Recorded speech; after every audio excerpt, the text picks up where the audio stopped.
Cyber crime police મથકે ફરિયાદી જીતેન્દ્ર બડગુજર દ્વારા ફરિયાદ આપી કે ટેલિગ્રામ પર અજાણ્યા નંબરથી મેસેજ આવ્યો તથા જોબ અપાવવાના બહાને ટેલિગ્રામ આઈડી ઉપરથી મૂવી હાર રેટિંગ આપવા તથા મૂવી ટિકિટ ખરીદી વેચવાના અલગ અલગ ટાસ્ક આપ્યા, જેના બદલામાં ફરિયાદીને નિયત કરતા ચૂકવવામાં આવેલા. ત્યારબાદ તેની પ્રીમિયમ ટાસ્ક આપવાના બહાને ટુકડે ટુકડે કુલ ₹21,97,396 ફરિયાદી પાસેથી અલગ અલગ બેંક એકાઉન્ટમાં ટ્રાન્સફર કરાવ્યા અને ફરિયાદી દ્વારા ટાસ્ક પૂર્ણ ક્યાંથી મળતા રિવોર્ડ રકમ ડમી ક્રિપ્ટો વોલેટમાં દેખાડતા હતા.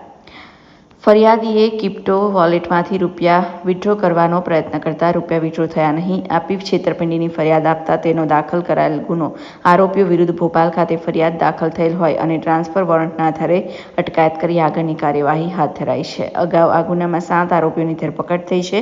હાલ ફરહાન ખાન, રિઝવાન શરીફ બેગ, મોહમ્મદ સાફિક, સહજમા ખાનની ધરપકડ કરાઈ છે. Reporter Sunny Shinde, Satyamev Jayate, live news, Vadodara.